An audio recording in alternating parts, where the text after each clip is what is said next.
ولعنا النار اهو يا حبايبي. بحط عليها الزبدة كده تهدي النار خالص. دي كيلو وربع يا حبايبي. هولع عليهم زي ما انا وريتكم.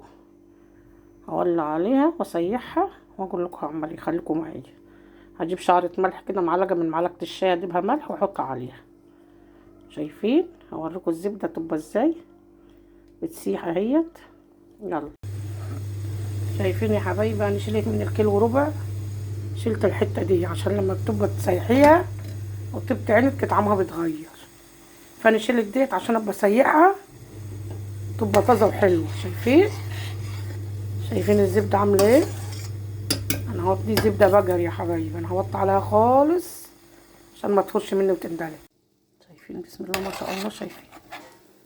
شايفين خش على سوا اهي.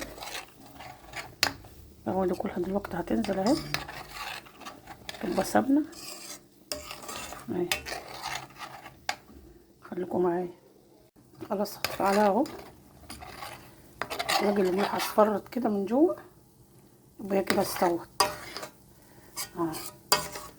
هطفي عليها واقول لكم هعمل ايه. اهي يا حبايبي شايفينها عامله ازاي اهي. احط بقى الصفه كده على جنب وبعدين افضيها في البرطمان واوريها لكم. شايفين؟ دي كيلو الا ربع يا حبايبي. يعني انا شريت كيلو الا ربع ودي كيلو الا ربع.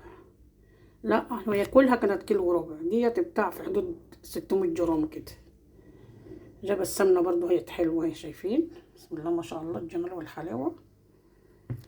يلا يا حبايبي اعملوا لايك وشير وروحوا على اليوتيوب يا حبايبي. السلام عليكم ورحمه الله وبركاته.